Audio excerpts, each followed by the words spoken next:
Hello, everybody. I can see people joining here. Welcome.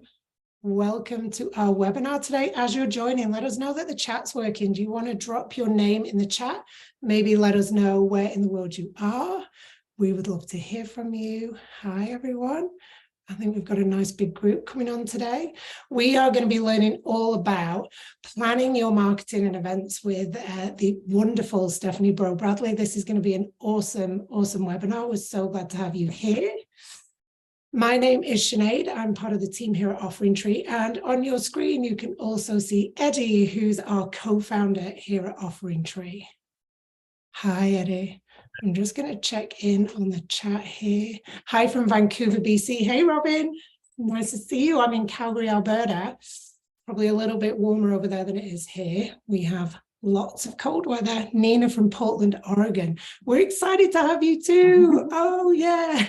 It's Nina Israel. Hi, Nina. Cassie. Oh, you're in Portland too. This is cool. Yeah, keep letting us know who you are, where you're from in the chat. If you're new to Offering Tree, we try to do these webinars bi-monthly, and we would also love to hear what you're struggling with in your business right now, anything we can help with so that we can curate these webinars a little bit more. Hey, Bridget. Nice to see you again. And Lisa in Ontario. And Diana from Ottawa, hi. Hey, John from West Virginia, and MJ in Cocoa Beach, Florida. Wow, that sounds warm. That sounds nice. I like it. So just to give you a little bit of info about Offering Tree, in case you're new to the platform, we are a software platform that's specialized towards wellness entrepreneurs. It's a website with an online store, scheduling, blog, newsletter, email. We've basically built everything into one platform to make your business really easy to run, really affordable, and a great price point. And it is built by wellness professionals for wellness professionals. So there's that too, that we know exactly what you need in your website. And I'm going to drop a link in the chat in a little while that's going to be a discount to join Offering Tree. If you're new to the platform, it's going to give you a really nice discount of 30% off for the first 2 months, 10% off for an annual plan. So that's my delivery of Offering Tree. I'm going to hand you over to Stephanie and Eddie in a second. Eddie's going to hang out here and just keep an eye on the chat, any questions that come in that are Offering Tree, and he's going to be here to hang out with us. And if you need anything, I'll be in the background. You can message me directly on the chat, but I'm going to switch my video off and just be a logo on the screen. And now I'm going to hand you over to Stephanie. Away you go, Stephanie. It's a little nerve-wracking, huh, people? All right. Can everybody hear me? Yes? All right. I am going to share my deck. Little patience here. I already told them that when it comes to technology, not your person. When it comes to planning an organization. All right. How do I move this out the way? Nina wanted me to tell you, Stephanie, that you look beautiful. I mean, Nina is the best ever. Are y'all seeing this? Anybody got any insight? Why can't I find my mouse to move this stuff up? I'm seeing your screen. Are you seeing anything else other that's distracting? Are you good? Oh, you're good. 2023 calendar planning. All right. So I know we labeled this as marketing. And what I will tell you is, I'll go ahead and introduce myself at first. My name is Stephanie Breaux-Bradley, and you can tell from the middle name. I am a Cajun from the South. So what you will get from me is directness. Please know that I've been through therapy on how to kind of like soften the edges of the directness so that you get it in the spirit that it is intended. A little bit about me. I am from the financial world. I was a wealth management analyst with UBS Paine-Webber, fell into motherhood, lost myself, found myself again through an exercise, decided to open up a bar studio franchise, moved back home because I was living in Chicago. And then I decided to go through a divorce and breast cancer all at the same time. So this picture you see here is me after my first chemo, just embracing it. We can have a whole nother webinar after on health. But basically what I found with after owning my studio, I was able to sell it in 3 days because something had to give, is that it's amazing the perspective that you can bring when you've walked through the situation that you are now in. What I want you to know is all of these best practices and things that I'm going to present today, I wish that I had done when I owned my studio. And so that I have found that the good thing about whether it's a consultant or a peer is always having that sounding board so that you never feel alone in your decisions for your studio. And so that you have someone help you to not make decisions for your studio from an emotional place. So when it comes to calendar planning, I don't know about you, but when I owned my studio, it was usually one of those situations where it's like, oh, Mother's Day is around the corner. I should probably do something. And then I slapstick something on an email, on social media. And then I'm like, well, I guess nobody loves Mother's Day. Nobody really bought into it. So 9 out of 10 times, it's not the idea that, for lack of a better word, fails. It's our ability to put it into place, to drip, to plan so that it looks like we have things together. And the 3 things that I want you to remember when you're marketing and you're putting things out there is, number 1, make sure that all your marketing efforts are very clear. People need clarity after going through the pandemic and even before, like, tell me what I need to do when I need to do it. The second one is confidence. So, which Nina can attest to, her and I both, when it comes to the clients, first thing we do is work the numbers. There's a certain confidence that you need to stand in with the value that you provide, because people will follow that confidence. And the third thing is, which is probably the most important, which we're going to spend some time on, is consistency. Unfortunately, you don't get to decide when somebody is going to want to come to take advantage of your service. They're going to decide that on their own. What you do have control over is the manner in which that you show up is consistent, so that there is a trust that is developed. There's a familiarity that is developed. And more importantly, in this industry, we all know that there's a lot of insecurities when you're walking into a new exercise and you have to focus on yourself and you're worried how that might look. By creating that familiarity, I now know that I know you when I walk in. When you create the consistency, these 4 things happen. So brand awareness, that's what we all want, right? You want people to see something from your name and know what that means. And there are different ways that you can increase this brand awareness. One of which is, and I'm one of those people that thinks like this, so y'all are just going to get to follow me, and that way you'll have the recording to come back, is you have your logo, you spend time on your logo and your colors and what that looks like. Use that to continually show up. Can you take it a step deeper as we go through things when you're planning your calendar so that your events have the same look? It's still the same color scheme, but there's something different. So when people see that come across social media, or they see that come across in an email, they're like, oh my God, she's having another event. I can't wait to read more about it. Challenges, promotions, that type of thing. When you do this, it also helps you not have to recreate the wheel every time you do it, because you have that template already created. You pull it, you put it out there. Organization.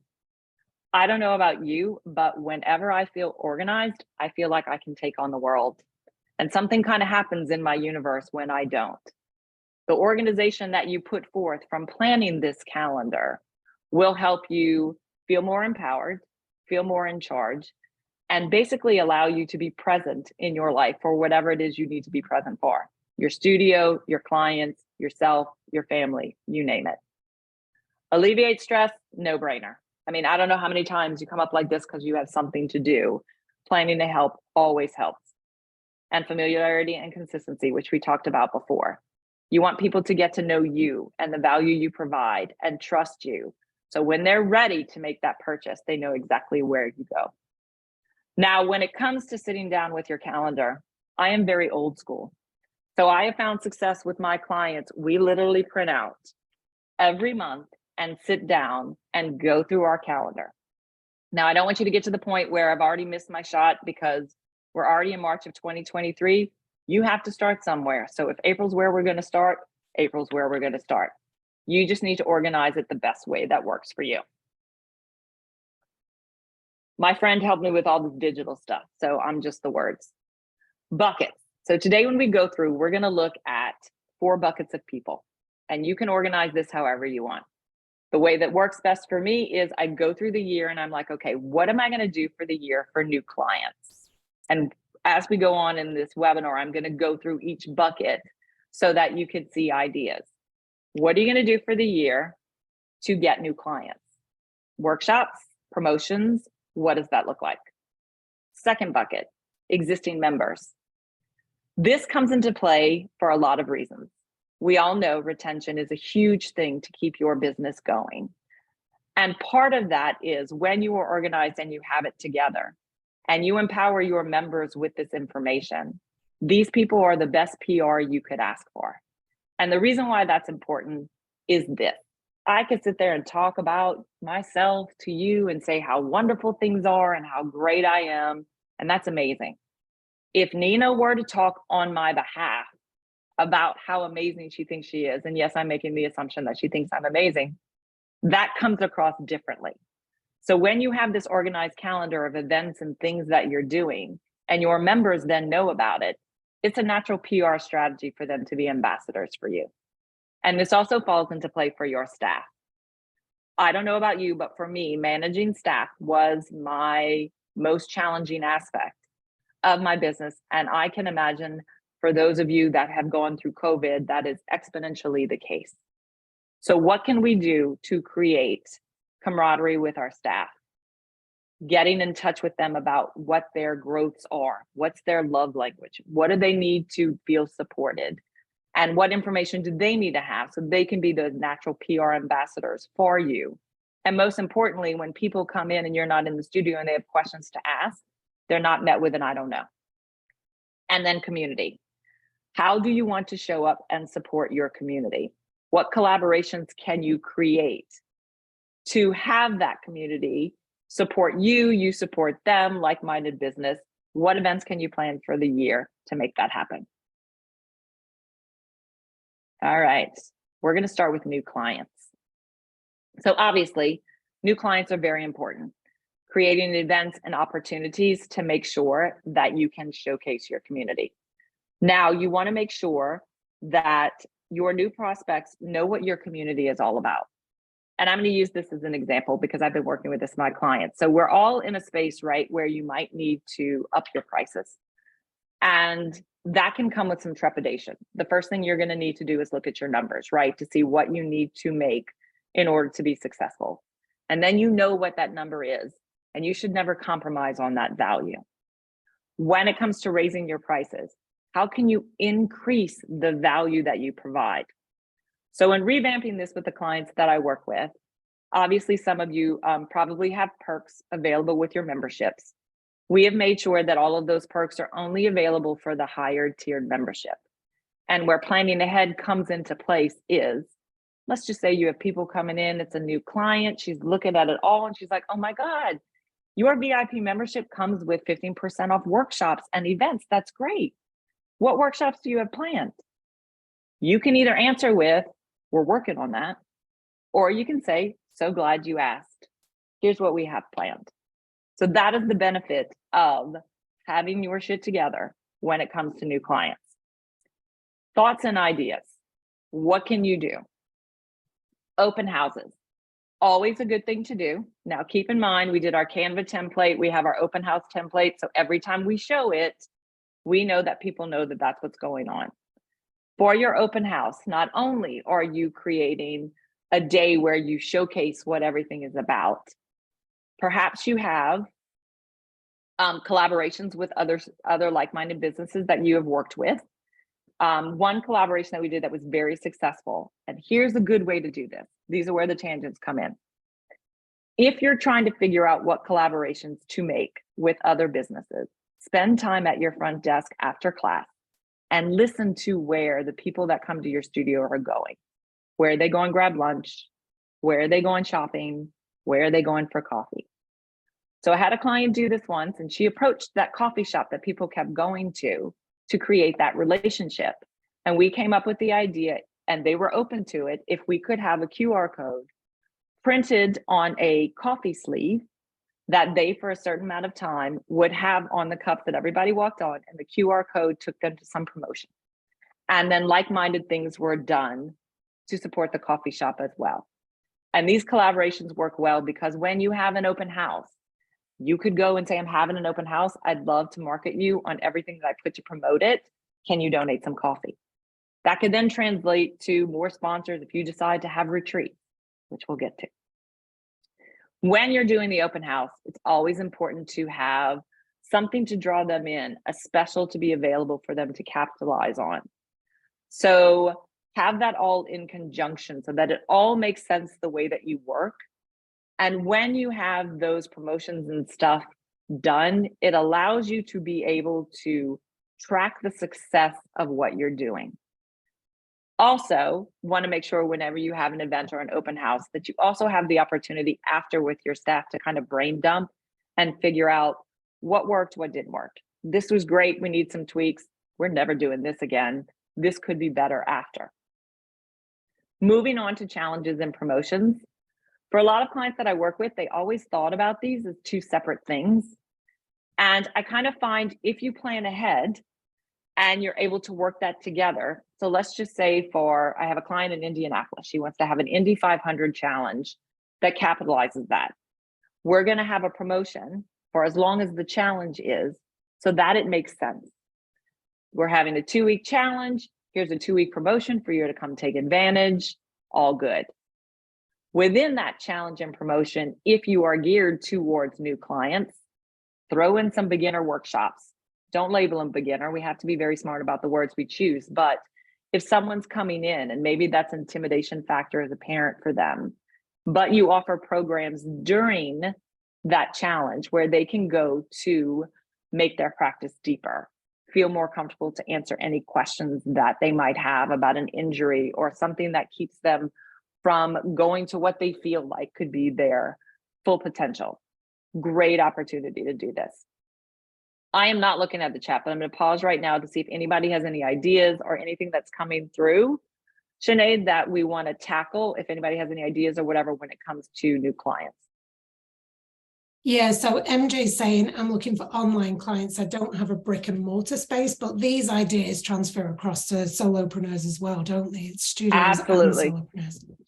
Absolutely. It's a very unique opportunity for those studios that just have online to be able to create that community online.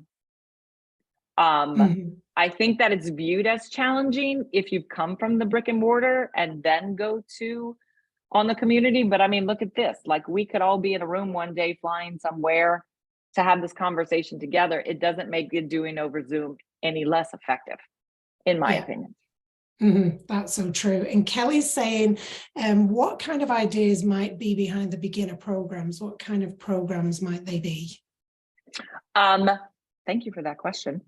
I think that when it comes to programs, to be as specific as possible. So I'm from the bar world, so I'm just going to use that as an example. A lot of times, mostly cater to women, no offense, Eddie, but a lot of times core. How do you get deeper in your core? What does that look like?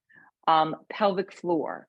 I think if you can come up with authentic, catchy words that all mean to get deeper in certain body parts, they're going to speak specifically to a specific group, not to be like, this is for everyone. You could have pregnancy workshops. You could have, what's the best way to quiet my mind so that I can be present in the class workshops. You could send a survey out to your clients to see what it is they're needing. Some people like more information on nutrition. I think the gambit is anywhere, but I don't want you to limit yourself to just your product. There's been a huge push since the pandemic. And I love this phrase, and y'all don't laugh at me, but I was watching Entertainment Tonight and Kate Hudson, Goldie Hawn's daughter, was being interviewed. And they were asking her how she kept up with her mental health over COVID. And she said very quickly, she says, my mother has been the queen of this since before it was fashionable. And she always called it mental fitness. And that spoke to me. And so that's what I mean about like the words that you choose. Workshops bring in someone else that is an expert in the area to create that camaraderie. But I think it's limitless on what it looks like, as long as you pay attention to your calendar, right? So you're always going back to your calendar, making sure that it makes sense. Like, do you want to have a workshop at the beginning of December? Probably not.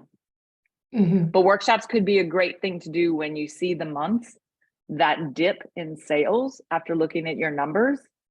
Put in a workshop, build on the workshop, get surveys after the workshop, test to see What made it successful? What could be changed? Maybe it was the time of day. Maybe it was the day of the week. Maybe it was the length of time. I always think it's important as you have a plan and you drip accordingly to give people enough time that you're able to measure it to see what the success of it was. Yeah. But I'm all about grassroots, all about grassroots. It's so true. Those beginner levels, bringing those beginners in is just crucial, because then you're showing them the value of it, right? And then you're getting that longevity. And as But you don't want to call them beginners. Yeah, true. We're just welcoming everybody in. It's just open to everyone. But Bridget has made a good comment here that having a workshop where your regulars can bring someone new. That's what we should call them, not beginners, someone new with a special deal, buy one, get one, or get one half off. So to that point, great idea. If you have it displayed in your studio, all of your perks, and one of your perks is discounts to workshops and events, then it's going to become very clear when you advertise these workshops, because your members are going to get a certain discount and everyone else is going to get a higher price. If you have planned out your year, so you have workshops quarterly that will speak to your people, it's going to be a no-brainer that they upgrade to that membership, because they see the value in being able to attend all of these at a lesser price. So true. All That about is so true. Yeah, I love that. Okay, I think that's everything in the chat for now. All right, we're going to go to another bucket. Existing members. So retention ambassadors, we talked about that, the free PR and how it comes across differently from someone else speaking about what you do other than you. I always think that it's a great idea to give your members a heads up of what's coming, right? Makes them feel special, makes them have input. You can send them a survey about what they want to see so they feel catered to. You can ask them for referrals, ask them for reviews. Like you said, bring a friend opportunities. Another great perk could be a guest pass that everyone has once a month. And maybe Eddie can speak to what that looks like, if it could be watched in the system, but that everybody has a guest pass to bring someone in. You can also create situations where I had one time at my studio where for 1 month I had free friend Fridays and we had coffee and conversation. So every Friday, anybody could come in for free or a member could bring them. We just provided some coffee for them. And there was always a unique lever for that. Because what you don't want to do when it comes to free, and we can have that whole conversation about it, is make it so repetitive that people are like, why am I even going to buy a membership? I can do this. So it needs to be very sporadic when you do it. And just like everything else, it needs to have a plan with a sales process and an upsell so that you can track the success of it. Ideas for existing members. I just got back from a retreat for one of my clients, and it was an amazing opportunity. She had 23 women who all flew out to Sedona. It is a great revenue stream. I will say that I think going from 0 to 60, if you're starting for the first time and going, okay, we're all going to fly to Mexico, somebody might not trust you enough to go all the way to Mexico. But if you can build on it, having something where people can come to get away from their life, focus on what your product is and create that community. Because what I will tell you is, it is really hard to leave a community. It's not so hard to leave just an exercise that you walk in, but it's really hard to leave a community. And retreats provide that great opportunity, as long as they're marketed well. And what I mean by that is, if the purpose of your retreat is to come together and we're going to take time away from technology and we're going to journal, you want to make sure that you don't have a happy hour every day, right? You just need to market this correctly. Still going back to the workshops, amazing idea. Other things, ideas for current clients. Retail sneak peeks. If you have retail that you sell at your studio and you give them the opportunity that before it's on the floor, from 5:30 to 7 the night before, you can come in and you get the first chance to see what we have new coming in. Another great idea, book clubs. And then one of my clients, amazed at this, she had someone in her studio who made floral arrangements, right? Not very exciting. What she did was, though, she had a workshop where her clients all gathered together, probably maybe the first week of November, second week of November. And what they did is they all gathered together to have a glass of wine and to make floral arrangements that they would use as a centerpiece for their Thanksgiving dinner. It was a way for them to feel like they were productive, to get away from things, get things done, and have some me time. I thought was an excellent idea. Does anybody else have any ideas about current clients? Well, then I'm gonna keep going. All right, staff. You love or you hate the staff bucket. The deal is you need them. You need them to be ambassadors of you. And so you need to figure out ways to not only connect and support them, but to engage them so that they're a natural public relations team. It is very important for them to feel like they're in a position at your studio to be able to speak confidently to what studio happenings are happening. So if you can map out that plan so that it makes the most sense, they're in a position to advertise for you. Whether that's a regular meeting that you have, whether if that is a notes section you put where the staff teaches, you go to change the music and all of that kind of fun stuff where they can make announcements. But you want to make sure they're in a position to be able to answer the question so they feel more confident in bringing it up. Some things when it comes to staff, team building events. I don't mean like continued education, come and learn from me, which is also one, continued education. I always think it's important for them to stay on top of what that looks like, but team building events where you can grow as a community. Pickleball, pizza night, golf. Let's go pick up some trash as we walk around and talk to clean up the environment. Whatever that looks like, stagger that throughout the year. Continuing education. I have seen this successfully done a couple of ways. If you were to, because you should be monitoring the classes frequently. So, because let's be honest, the reason why people come to your studio is the magic that happens in that room. So you want to make sure that things don't become stale, that you're able to motivate them. So you want to make sure that you're having those continued evaluations, although I wouldn't call it evaluation. And I think by you showing up that way differently, it opens up the door for them to be able to communicate with you. In those staff meetings, you could also take it a step further, find out what their love language is.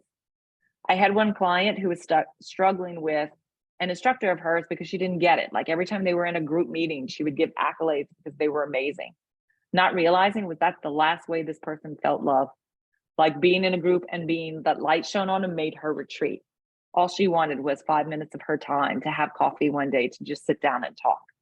So the love language thing, although it might feel a little floaty, is a serious thing. My love language is acts of service, in case anybody wants to know and show me some love. Continuing education. I have seen this done successfully a couple of ways.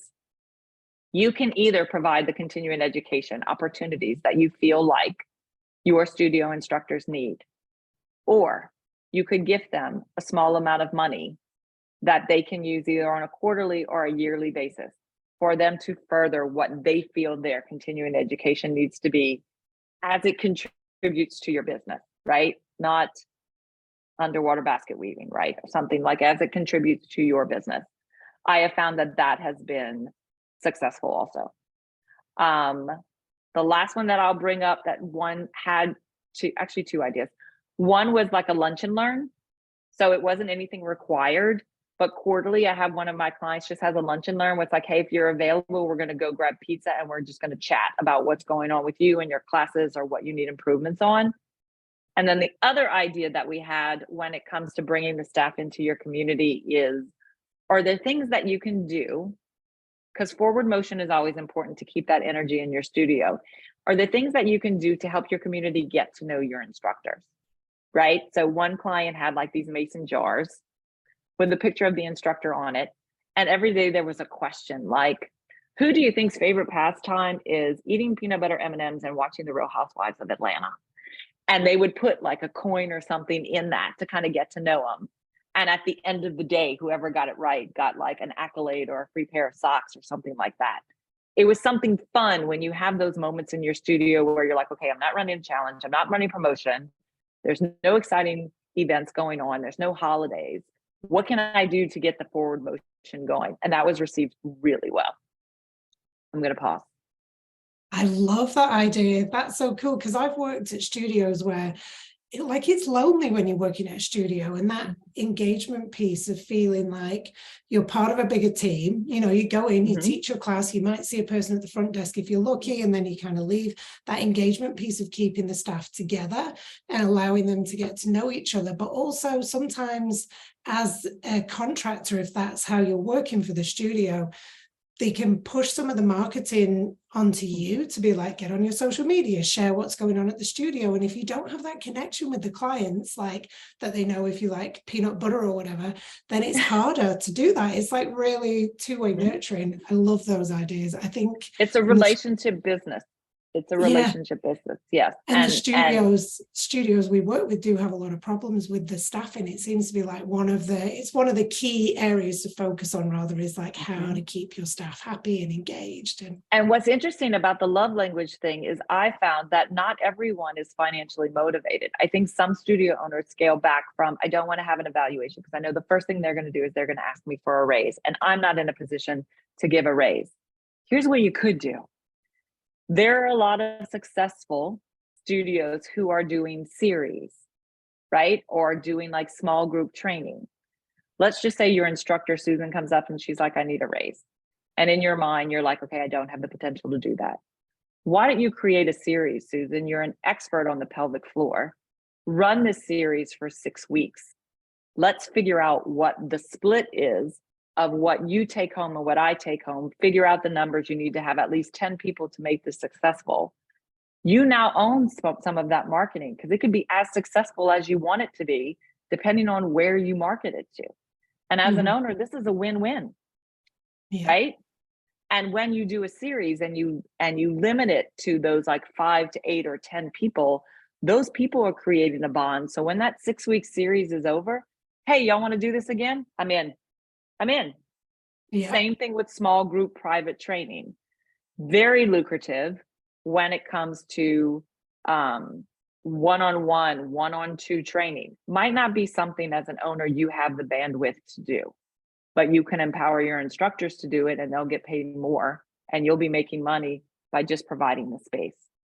I will tell you that it's very important though to look at your numbers to make sure you are putting yourself in a position to be profitable, to have these items on your calendar. Always look back at the numbers. We ready to go to the last bucket? Very exciting stuff, y'all. Community. We kind of tapped into the coffee shop idea when it comes to collaborations, but showing up and supporting your like-minded businesses, always very important. Oh shit, I did it. Hang on.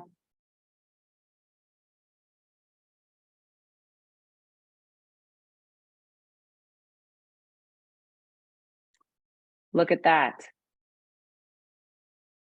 Local community events. When it comes to community, I think it's always important to highlight various holidays, whether they're national holidays or something local that's happening in your area. Athletic programs here in the South, which we can have a whole discussion that Eddie and I have to, like SEC football, nobody's ever going to beat that. They start really young in the South. So when I tell you every high school football team here where I live needs to go do something as a part of their practice training, conditioning. The football team takes yoga. The cheerleading squad takes Pilates or on the reformer. These are areas that you can get involved in your community and make money at the same time in athletic programs. On the same athletic journey, funny enough, before I got breast cancer, I was tapped on because we had a local 5K breast cancer race. If you have any 5Ks in your area, reach out to them to see if you can do the warm-up before the 5K. And I positioned myself when I was asked, I'm like, you know what, let me own this for you, right? And I called a couple of studios who did a different modality than I did. And they're like, why are you going to open this up to other businesses? I'm like, this is about the bigger picture. This is about the community. And my goal here is to impact them. I don't care what you do. I just want you to do something. So as the warm up of the 5K, you get to show up. You show up on stage. You teach them how to stretch, or you do whatever it is, some little 5-minute workout. It shows that you are a part of the community and people are going to remember that. Earth Day, that type of thing. Does your community do anything local to those events. Then when it comes to community, do you do partner classes or mommy and me or youth programming to see how that can integrate itself? And when you're doing this, I do want you to be authentic and thought-filled, because if you are not one that connects with children, don't do youth programming. You always want to make sure that it's authentic. One idea that I did in the studio that was out of the box, that was really filled my cup. I have a good friend of mine whose child is special needs. And I also had an instructor who had trained in children yoga because she worked with autistic children. So we had a class once a week for kids with special needs, because what I realized is there wasn't a lot of activities for them to do. I cannot tell you the smile on these kids' face. There was one girl in particular who, she was the one that didn't smile. She stayed in the corner. She observed everything. And of course, my first thought was like, oh my God, she hates it.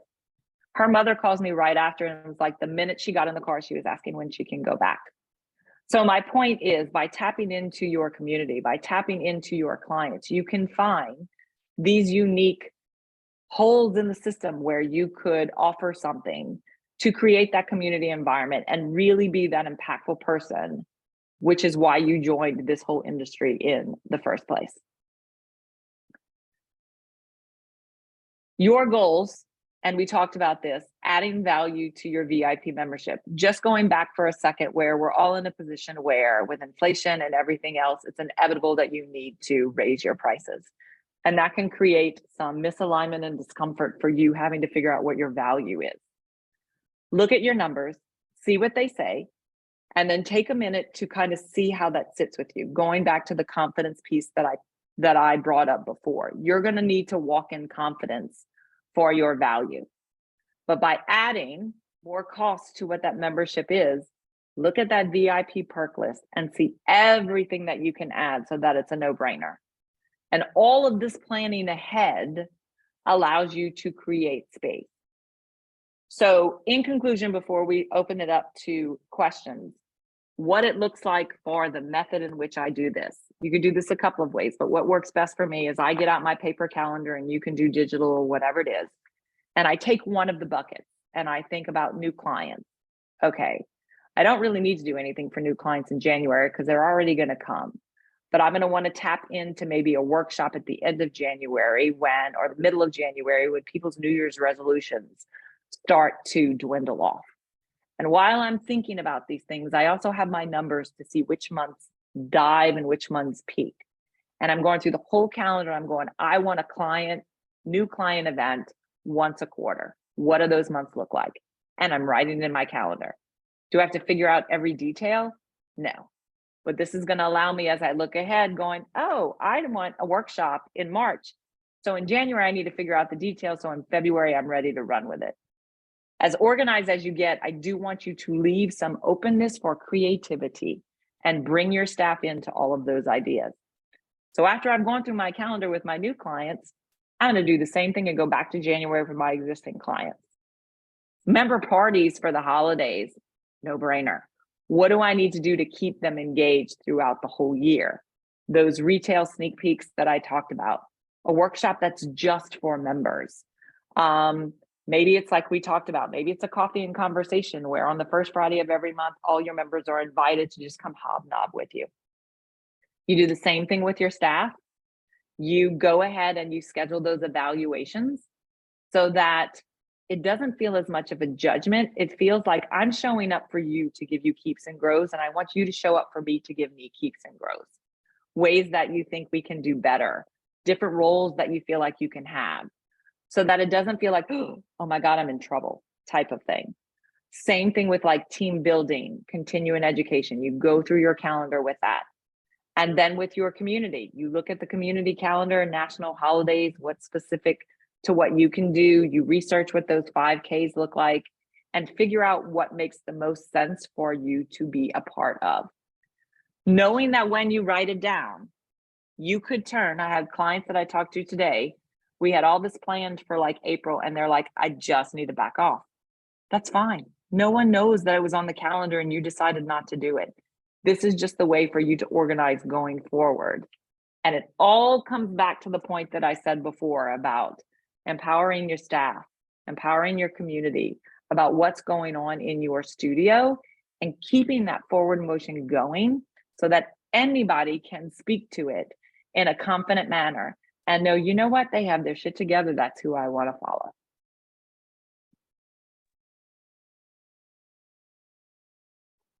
So this is my last slide. This is my little thank you. Yes, I got someone else to create the QR code for me because that's not where my savvy business lies.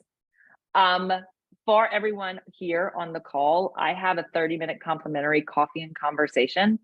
It could be a whiskey and wine, depending on the time of day or what you need. But I know a lot of times you sit in webinars and it's great and you get a piece here and a piece there. But usually I find when I'm in webinars, there's always a part where I want to speak one-on-one with someone because I want to talk directly about me. Like this is what I need, or I want to feel heard, or I want to feel validated. And so that is something that I'm offering if anybody wants to connect after the webinar. And then Eddie, if you want to chime in, or if anybody has any questions, I love it when we can all kind of discuss together, because there's something that might be sitting in the back of your head that someone says, and then you remember what it is that you wanted to ask. And then we all just kind of build on that. I love this QR code, Stephanie. That is fancy. I'm very impressed. And I didn't make it up at all. QR codes have been rough. Oh, you know what other tidbit I have? And if y'all all knew about this, I don't want you to mention it because I think I have something, but I know it's been around for a while. We all want to drive as much traffic to our website as possible, right? Because it increases your SEO. You can save your website as an icon on your phone so that someone can just press the button and go straight to your website. I think it's called, you might know more about this than I do, Eddie, a favicon. And basically what that is that's the little symbol on your website, and it's usually someone's logo. There's a way to save it to your phone. So when you're looking at your phone, it appears just like an app. And when you press on it, it takes directly to your website. Oh, Nina's saying add That's to my homepage. Oh, nice. Yeah. I didn't know that. Thank you. I love these ideas, Stephanie. It's fantastic. I love the notion that it's really hard to leave a community. That's so key for building like that studio community, isn't it? Because you get people in and they feel so engaged and they're loving what you offer. And it's that two-way street that you feel like you're achieving something and you've got a good community around you as well. And the bottom line about marketing is I think you need to look at it just like whatever practice it is you do. You have to keep showing up consistently. You know, it's not like a one and done type of thing. It's like people coming, okay, I want to lose 17 pounds. I'm going to come to 2 classes and going, what the hell? Yeah. Like you have to keep showing up consistently so that people trust to follow you. Because again, like I said, you don't get to decide when they want to come to your business. You just want to establish that value. So when they've decided they're ready, they know that they can just walk in. Yeah. And the other thing that occurred to me when I was, and this has really brought it home to me, that planning your marketing, it's a fluid thing, because I would think, oh, I need to sit down in January and plan out the year ahead. But when I was managing a studio, I had to be like, I would realize, oh, I needed to be doing this 4 months ago. It's like a rolling 3 to 6 month kind of thing. Yeah. So when you have the paper calendar, it's like, okay, we're in March. Let's take a look at what's going on in May so we can at least start thinking about it. And if you're the digital type, we have found success where, you know how you can put things on your Google Calendar and there's a drop-down box. So one client, we knew we wanted to do a challenge in February, but we didn't know what we wanted it to be. So we would brain dump ideas and put them all in that drop-down box so that when we got closer and we need to revisit it, we were like, oh my God, this really speaks to me to do. This is the one I want to do right now. And then you kind of add to that. I love that. Keeping in mind that nobody knows if you decide not to do anything. Nobody's privy to this calendar to go, you know what? She messed up. She was supposed to have a workshop. She didn't. Nobody knows. I get very fixated on, if I say I'm going to do it, I have to do it. I forget that there can be that fluidity. That's such a good reminder. I love it. And play off those unique names that speak to your name or what you do. For instance, I have a studio that I work with in Indianapolis, and they're called Bar Ripple because where they are is called Broad Ripple. So when we did a challenge, we did like a Ripple road trip. I mean, like it all comes down to bringing that familiarity and that consistency with your brand in. Another community idea, which a client of mine did, was home build. So they're creating a team to go, Habitats for Humanity, to go ahead and build homes. And it's a way that she can give back and draw her community together as well. So there are a myriad of things in your local community that you can do to create that community in your studio as well. Yeah, and that's an important point too that stood out to me, that the local businesses can work together. It doesn't have to be competitive, even if they're in a similar field. It can still be that conjoined sort of feeling and collaboration, because you're all working for the same progress. And Lord knows it's been hard enough after COVID for studios to kind of pick up and move on, and instructors, all the solopreneurs as well. It's been difficult. Do you have any tips, Stephanie, for when we're coming into those kind of quieter months, like say July, August, when people kind of drop off on attending classes? Do you have any tips for programs you could run then, or special offers? I have a myriad of tips, but it's because I'm in I would always get aggravated with my franchise because I always felt like I was in a unique community. So here I am in New Orleans, and New Year's doesn't mean jack shit if it's close to Mardi Gras. Right? So if Mardi Gras is in February, nobody's doing a New Year's resolution. My January was never good. I had to monitor it by when Ash Wednesday came, because that's when everybody wanted to do it. On the flip side of that, my summers were always good because we live on the sun in the summer. So people needed to come in. Here's what I will tell you about. Now, this depends on if you're open to the youth. As a mother, when you're sitting there in March and realizing my kids are going to be home for 3 months, I need to go ahead and start signing them up for stuff. If you can do any youth programming at your studio, it is always a win-win. What that youth programming looks like can be whatever you need, right? Whether it's yoga, teen cycle, that would be something that I would do. Teacher training. There is a lot to be said about teacher training programs, especially now that COVID has shown the light on what health looks like. This can also be a very lucrative revenue stream, and the summers are a good time to run it. Now, glad you asked, Sinead, because if you're planning in your calendar teacher training, one of the biggest challenges or teacher training is usually not non-expensive. So you always have the situation where I want to do it, but I can't pay all of that money at one time. If you plan ahead, you can not only figure out a payment plan so that people can pay a certain amount over maybe 3 or 4 months, but by planning ahead, you can also ensure, because it would always be my advice, do not train someone until they are paid in full.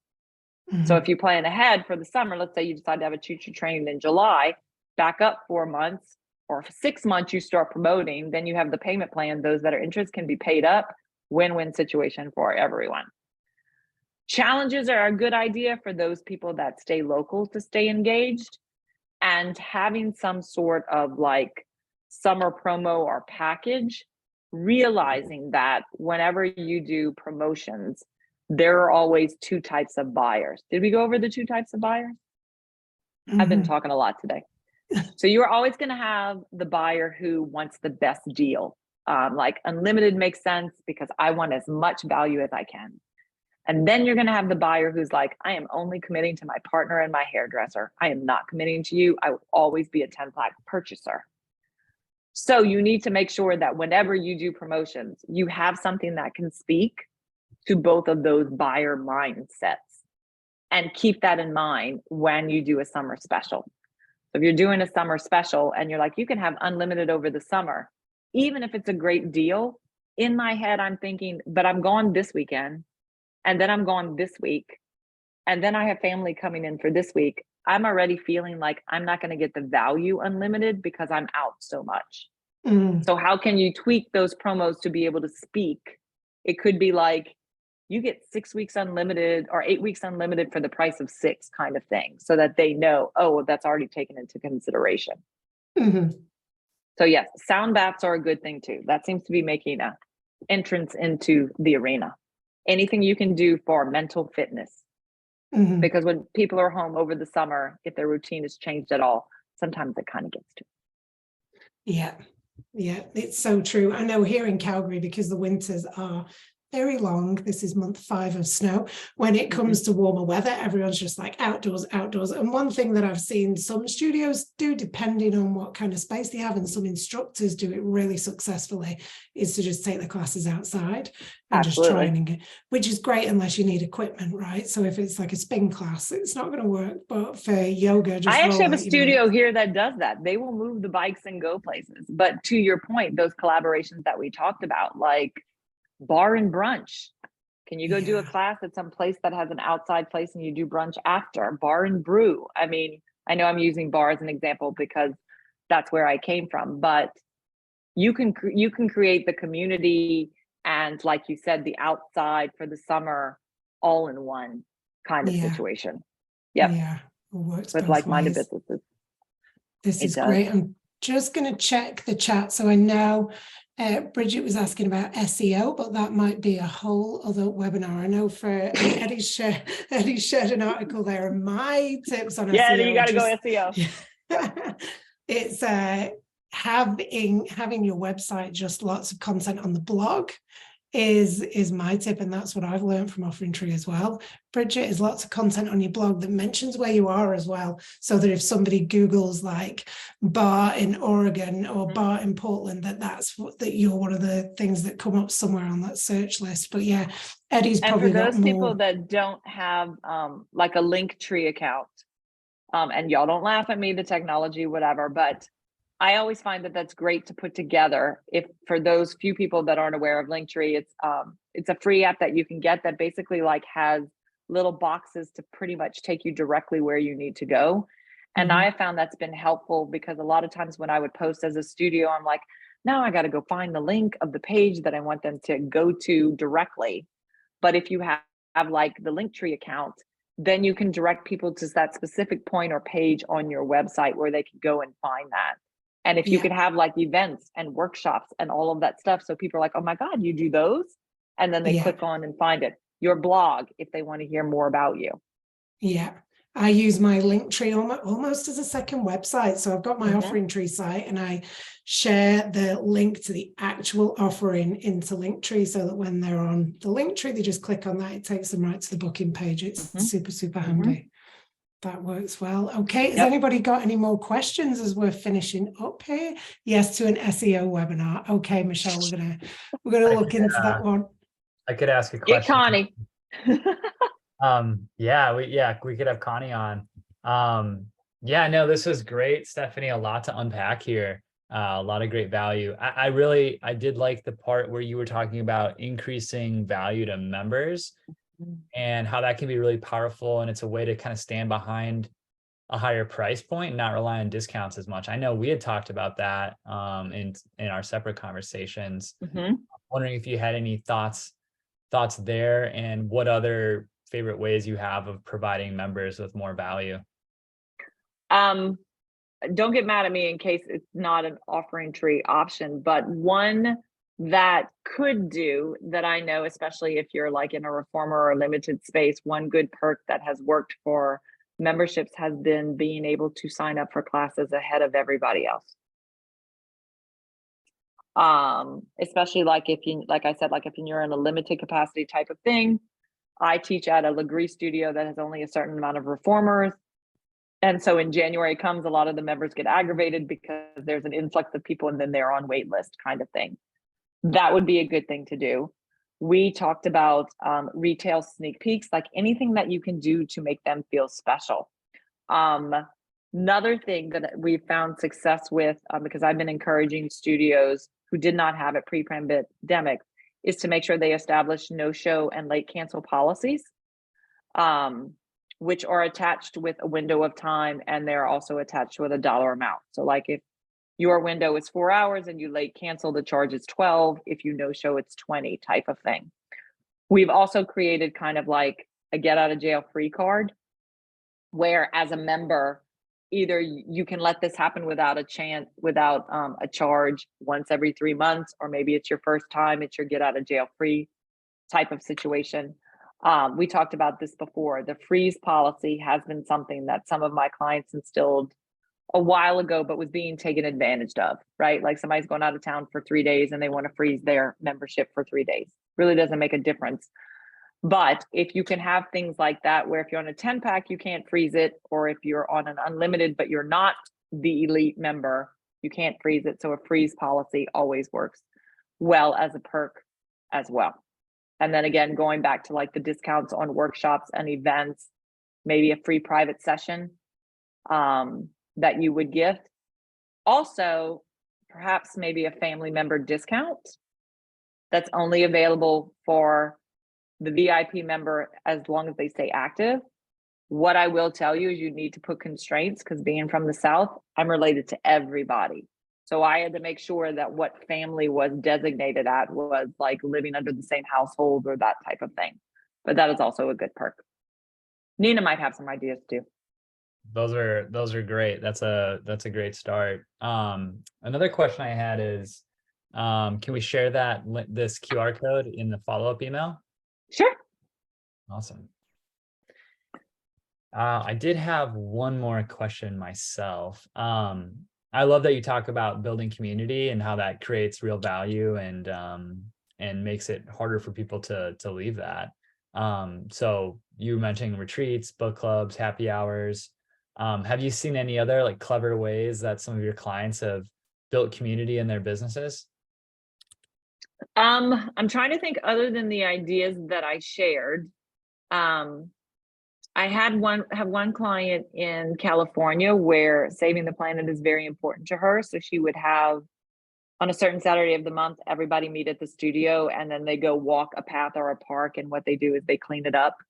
I think it kind of draws down to what's important for you as a studio owner, what's important for you as your mission to what you want to contribute, because I think that comes across more authentically and what that is. And you could have a myriad of ideas when it comes to book clubs, when it comes to nutrition is a big thing also. Like if you have a third party you can bring in, and instead of providing the meals, maybe you have an opportunity where everybody comes and they get to learn how to make the healthy meals as well, kind of thing. I think when building community, it's always good to have you as the expert in what you do, but then also opening the door for that third party person to come in to showcase their expertise as well.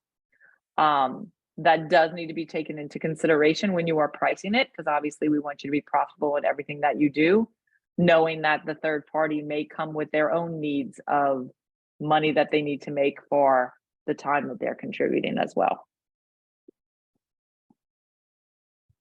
Yeah, Nina's just said here, true, authenticity is key. And that is so true, because it just ties back into your brand, doesn't it? Like, this is saving the planet is something that your client is committed to. And I'm sure that carries through into other areas of the business too. And what a useful way to get everybody together, and also low cost. It doesn't have to be some extravagant kind of party. It can be something that's just really nurturing and quite mindful as well. That's a fantastic idea. Another idea that just came, so for Valentine's Day, you know, it's all about people getting very nervous that they're not buying the appropriate gifts. So the week before Valentine's Day, we had a bar and bling event where a person who made jewelry came by so that all of the clients could go ahead and pick out what they wanted. And then the husband could be contacted and go, we got everything ready. You just got to show up with your credit card. We have it all wrapped up, good to go. Knowing that they're getting something that someone wants. So and supporting a local business. Absolutely. Yeah, that's amazing. Absolutely. These are some great ideas. I love it. Thank you so much for all of this. Oh, you're welcome. This was fun. It's fantastic. Thank you, Stephanie. Thank you, everybody, for being here as well. The replay is going to hit your inbox within the next 24 hours. We're going to send out the link with all the links we talked and with Stephanie's QR code. I really hope that people hop on that call with Stephanie as well, because she's got an awful lot of information to share, just so much knowledge. And I really appreciate you being here to share that. This was amazing. Thanks for asking me. No problem. Okay, guys, thank you so much for being here. Take care, everybody. Bye-bye. Thank you. Thank you, Stephanie. I can't escape. I kept